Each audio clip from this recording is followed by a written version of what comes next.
Joining me now for China's reaction is, of course, retired Army General and Liberal Senator Jim Molan.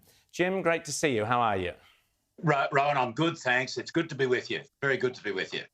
So you just heard Matt talking there, Matt Carroll, about Australia's reaction. I think it sounds sensible to me, a kind of symbolic a message to China, but not interfering with the hopes and dreams of the athletes. What's your take on it, Senator? Well, I agree, and I'm prepared to accept what the PM said today, that we would have an officials boycott of the Games. But I'm just not sure how the other half of the argument goes. And for Matt, I can understand this is a very convenient argument that that sport should never get involved in politics. But at the moment, we find ourselves, our generation and younger generations than me, facing the greatest moral challenge of our time, which is not climate change, it's China, how we manage China. Yes. And we're going to find a situation where, regardless of what Matt says, and if only 100 people go, I hope he brings back lots of gold medals. But you can't separate politics and sport. I wonder why it is, Rowan, that whenever I hear this argument, the name Jesse Owens comes to mind. Well, yes, good point. The Berlin Olympics, 1936.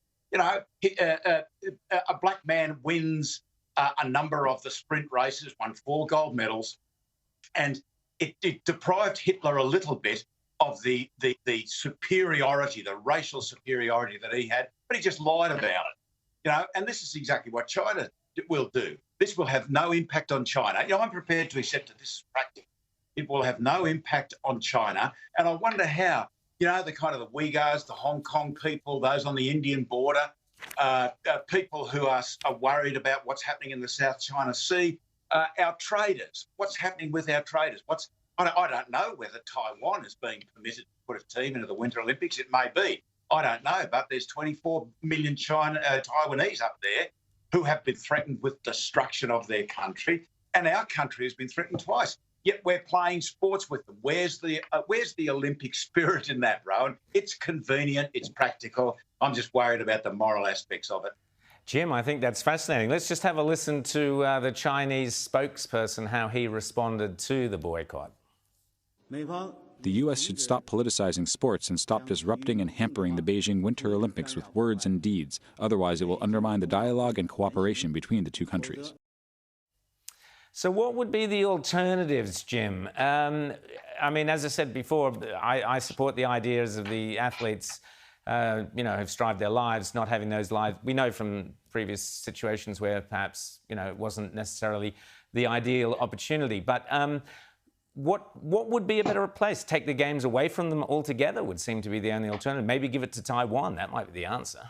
That would probably prompt an invasion, an immediate invasion of Taiwan, so that may not work. It's like recognising Taiwan. It's a fantastic thing to do, and it might make us all feel very, very good.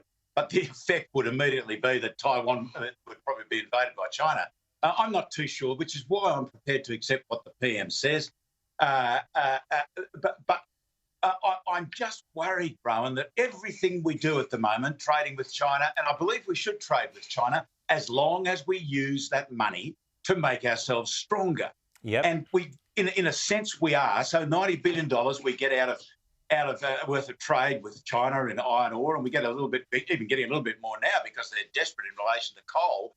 But as long as we use that money to make ourselves stronger, I am prepared to morally accept that, because this is a moral argument about a challenge to the liberal democracies in the world. Taiwan's a beautiful example. So are we. So is the US.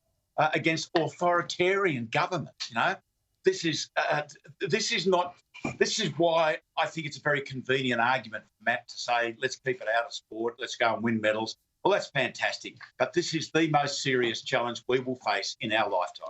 Well, let's just look at 2 of those particular challenges, Jim. Senator, one of the US Defence Secretary Lloyd Austin has warned that China looks to be rehearsing for an attack on Taiwan.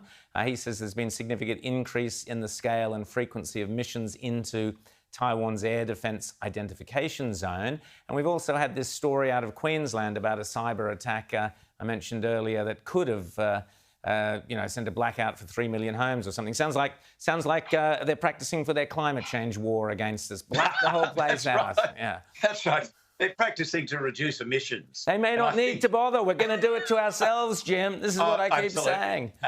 Yeah, no, absolutely. China is serious about this.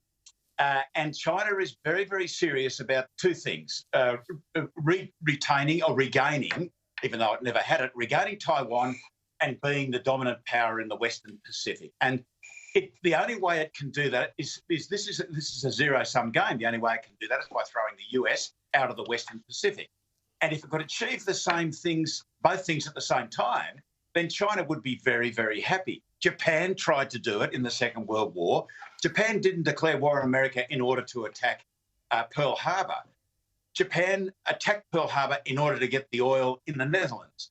So in my view, and through sheer coincidence, Rowan, I just happen to have written a book about this, which will be published next year sometime. I think we should mention it again. Absolutely. We want to sell lots of copies of that book. Good. I've forgotten that you'd mentioned it. And you will be launching it. I want a commitment. You'll be launching it on Outsiders. I want a commitment here. Oh, in absolutely. Front of the world. Done. Good man. I agree with that. And the way that it can be done now.